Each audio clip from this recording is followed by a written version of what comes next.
Hi hello నమస్తే welcome to Aadya media. ప్రస్తుతం అందరి మధ్యలో ఉన్న టాపిక్ చంద్రబాబు నాయుడు రిమాండ్కి సంబంధించి. దీనికి సంబంధించి పలు అంశాలు ఈ మధ్య మళ్ళీ చర్చకి రావడం జరిగింది. దీనికి సంబంధించి ప్రస్తుతం మనతో పాటు మాట్లాడడానికి పొలిటికల్ అనలిస్ట్ రామారావు గారు మనతో ఉన్నారు. ఆయనతో మాట్లాడి మరిన్ని విశేషాలు అయితే తెలుసుకునే ప్రయత్నం చేద్దాం. నమస్తే సార్. నమస్తే అండి. సార్, ఇందాక మనం మాట్లాడుకున్నట్టు గత 4 రోజుల నుంచి ఇదే టాపిక్ నడుస్తుంది. చంద్రబాబు నాయుడు గారు రిమాండ్కి పంపించారు, దానికి సంబంధించి ఎఫ్ఐఆర్ ఇవన్నీ మనకు తెలిసినవే. కానీ ఒక టాపిక్ ఏంటంటే జూనియర్ ఎన్టీఆర్ గారు దూరంగా ఉన్నారు అనేది ఒకటి వచ్చింది. ఆయన ఎక్కడ రెస్పాండ్ అవ్వలేదు. అంటే మీరేమంటారు? అంటే జూనియర్ ఎన్టీఆర్ గారు కావాలని దూరంగా ఉన్నారా, లేకపోతే ఏంటి ఆ చర్చ? దానికి సంబంధించి మీ వ్యూహం ఏంటి? జూనియర్ ఎన్టీఆర్ కావాలని దూరంగా ఉన్నారండి. ఆయన చాలా తెలివైనాడు. అంటే మొదటి నుంచి కూడా నేను చెప్తుండేవాడిని, ఆయన బాలమేధావి అనేవాడిని ఆయన్ని. ఆయన బాగా అంటే ఆ వయసుకు మించి తెలివైనవాడు అన్నమాట. కోర్స్ ఆయన తాలూకు పరిస్థితులు కావచ్చు, ఫ్యామిలీ బ్యాక్గ్రౌండ్ కావచ్చు, ఏదైతేనే తొందరపడే వ్యక్తి కాదు. కానీ ఇక్కడ తెలుగుదేశం పార్టీ ఎప్పుడైతే కష్టాల్లో పడిందో, అంటే ఇక్కడ వాళ్ళకి వాళ్ళ మావయ్యకి ఎటువంటి సంబంధ బాంధవ్యాలు ఉన్నప్పుడు కూడా ఆ పార్టీని కాపాడుకోవాల్సినటువంటి అవసరం, బాధ్యత వారి మీద ఉంది. ఎందుకంటే ఇది పీక్స్ హార్డ్ టైం అన్నమాట. ఇప్పుడు చంద్రబాబు నాయుడు తర్వాత ఆల్టర్నేటివ్ ఎవరంటే నిన్న మొన్న ఎవరు కనపడలేదు. బాలయ్య మాట్లాడలేదు. ఎందుకో లోకేష్ మాటలు అంతగా రుచించవు.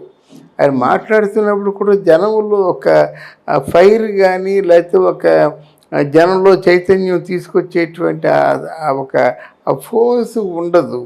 అయితే ఎవరు మనకి ఆయనకి సపోర్టివ్గా నిలబడ్డారంటే పవన్ కళ్యాణ్ నిలబడ్డాడు.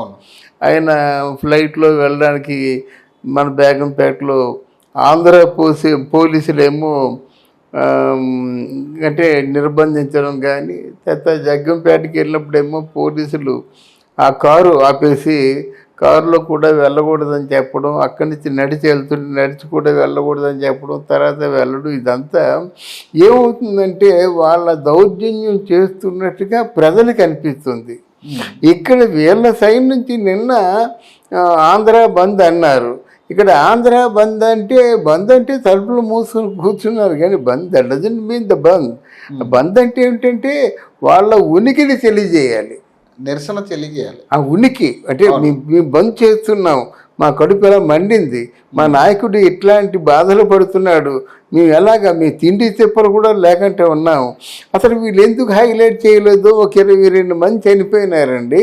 ఆ 20 మందిని హైలైట్ చేయాలి. అవును, ఇంతవరకు మీడియా కూడా హైలైట్ చేయలేదు. అంటే దాన్ని సరైన దారిలో పెట్టుకోలేకపోతున్నారు ఇప్పుడు టీడీపీ శ్రేణులు కానీ వీళ్ళు కానీ. సరే, అంటే ఎవరు కూడా సరిగ్గా మాట్లాడటం లేదు, ఫోకస్ చేయటం లేదు. 22 మందిని చంపవలసిన అవసరం వచ్చింది. ఇది కేవలం వీళ్ళ తాలూకు చంద్రబాబుని అరెస్ట్ చేయడం వలన వాళ్ళు చనిపోయారు కదా. మరి ఇదే కదా, మరి వైఎస్ రాజశేఖర రెడ్డి గారు చనిపోయినట్టే కొంతమంది చనిపోయారని చెప్పి ఇంటింటికి వెళ్ళిపోయి వాళ్ళేమో ఓదార్పు యాత్రకైనా బయలుదేరి వాళ్ళకి ఏదో డబ్బులు ఇచ్చి మొత్తానికి ఏంటంటే మా నాయకుడి మీద ఉన్నటువంటి ప్రేమాభిమానాల వల్ల వీళ్ళు చనిపోయారని చెప్పారు. అటువంటి ప్రేమాభిమానాలు వీళ్ళ మీద కూడా ఉన్నాయి కదా. అవును, మరి ఎందుకు మరి ఇది ఫోకస్ చేయలేదు? అంటే కనీసం 22 మందో 25 మందో చనిపోయినట్టయితే దాన్ని ఫోకస్లో పెట్టి వీళ్ళని చంపడానికి మీకు ఎక్కడ అధికారం? కేవలం ఆయన మీద ప్రేమ కొద్దీ వాళ్ళు చనిపోయారు. గవర్నమెంట్ క్వశ్చన్ చేయొచ్చు, ఆ క్వశ్చన్ చేసే నాదులు లేడు అన్నమాట. ఇక పోయినట్టయితే పవన్ కళ్యాణ్ కూడా ఇది తప్పు, ఇది నేరం అని చెప్పాడు కానండి, అక్కడ అడగవలసిన ప్రశ్నలు అడగలేదు. ఏంటంటే అడగవలసిన ప్రశ్నలు, మీకు ఎఫ్ఐఆర్లో ఆయన పేరు లేదు, ఇప్పుడేమో 37 ఎఫ్ఐఆర్లో 37 పేరుగా ఉంది. అసలు ఎందుకు what made you to change the name like this? ఎందువల్ల నువ్వు ఈ విధంగా పేరుని చేంజ్ చేశావు? తర్వాత ఏమో నీ మీద ఉన్న అభియోగాలన్నీ కూడా కొంచెం డాక్యుమెంటేషన్ రూపంలో ఉండాలి, దాని తర్వాత మేమేమో కలెక్ట్ చేసి నీకు ఇస్తామని చెప్పారు. అంటే ఇలాగే మీరు మిగతా వాళ్ళందరి కేసులో కూడా చేస్తారా? అని అడగారు కదా. తర్వాత కామన్ మ్యాన్స్ ఒపీనియన్ ఎలాగుందంటే 118 కోట్ల రూపాయలకి ఏదో ఒక మిస్కమ్యూనికేషన్ వచ్చిందని చెప్పి ఇంత భయంకరమైనటువంటి నిర్ణయం తీసుకున్నారు కదా. ఆ సిబిసిఐడి కన్ఫర్మ్ చేసింది 43,000 కోట్ల రూపాయలు ఎవరికి? జగన్మోహన్ రెడ్డి గారికి. మరి దానికి ఎంత పెద్ద శిక్ష వేయాలండి? దాని శిక్ష వేయలేకంటే ఎందుకు చేశారండి? అవును, అసలు దాని మీద చర్చ కూడా లేదు కదా. లేదు, చర్చ లేదు కదా. ఇక పోయినట్టు లేనిపోని మొత్తం టోటల్ భారతదేశాన్ని కొంచెం ఒక మాయలో పడేసి కోడికెత్తి డ్రామాని క్రియేట్ చేసి సింపతి గెయిన్ చేశాడు. దాన్ని శిక్ష లేదండి. ఇప్పుడు సేమ్ అదే కోడికత్తి గేమ్ ఏదైతే ఉందో దానికి దీన్ని రిలేట్ చేయొచ్చా? సేమ్ అదే సింపతిని గెయిన్ చేయడానికి ఇప్పుడు మళ్ళీ వైసీపీ చేస్తుంది అనుకుని అదే సింపతి గెయిన్ చేయడం కాదు, ఇది మా తెలుగుదేశానికి వస్తుంది అనుకోండి ఉపయోగించుకుంటే దీనివల్ల వైసీపీ తమ గొయ్యి తను తవ్వుకున్నట్టుంటుంది అన్నమాట. వైసీపీ ఎప్పుడైతే చంద్రబాబుని అరెస్ట్ చేశారో వీళ్ళు కరెక్ట్గా ఉండి చంద్రబాబు నాయుడు బయటకు వచ్చినట్టయితే అయిపోయింది వైసీపీ పని మాట.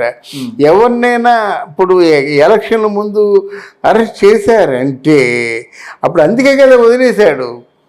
అంటే మీరు అన్నదాన్ని బట్టి చూసుకుంటా అంటే జూనియర్ ఎన్టీఆర్ బయటికి రాకపోవడం అనేది ఇప్పుడు ఫ్యామిలీ పరంగా కూడా మళ్ళీ ఇది వచ్చే ఛాన్స్ ఉంటుందా? వెడబాటు వచ్చే ఛాన్స్ ఉంటుందా ఫ్యామిలీ పరంగా కూడా? మళ్ళీ ఫ్యామిలీ పరంగా అంటే ఒక చిన్న చేంజ్ కనిపించింది బాబు.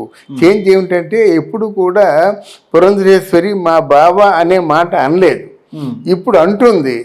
మా బావను అరెస్ట్ చేయడానికి మీరు ఎవర్రా, మీకు ఎంత ధైర్యం, మీకు ఉన్నటువంటి అధికారం ఏమిటి అన్నమాట. ఈ మార్పు నేను ఈ మధ్యకాలంలో నాకు ఊహ తెలిసింది. అంటే ఎన్టీ రామారావు ఇంట్లో పనిచేశా నేను, 18 ఏళ్ళు పనిచేశా. అంటే ఇట్లాంటి మాట నేను వినలేదన్నమాట. కనుక అప్పుడు పురంధరేశ్వరి భువనేశ్వరి ఇద్దరు కలిసిపోయినారు, వాళ్ళ బంధుత్వాలు ఉన్నాయి. రేపు పొద్దునేమో మరి ఆవిడ కొంచెం యాక్షన్ తీసుకోవచ్చు, లేకపోయినట్టయితే అమిత్ షా ఎప్పుడో ప్రామిస్ చేశాడు కనుక ఆ ప్రామిస్ నిలబెట్టుకోవడం కోసం మన జూనియర్ ఎన్టీఆర్ యాక్షన్ తీసుకోవచ్చు, లేదా పవన్ కళ్యాణ్ యాక్షన్ తీసుకోవచ్చు. ఎలాగైనా మాకు మిత్రపక్షంగా ఉంటారు కదండి మరి చంద్రబాబు నాయుడు. వయసు రీత్యా, ఆరోగ్యం రీత్యా ఆయనకు ఉన్నటువంటి ఇంకొకటి ఉందండి. వేరే ఏంటంటే చంద్రబాబు నాయుడు ఆయన మనకి హైదరాబాద్లో కొన్ని లక్షల కోట్ల సంపదని సృష్టించాడు.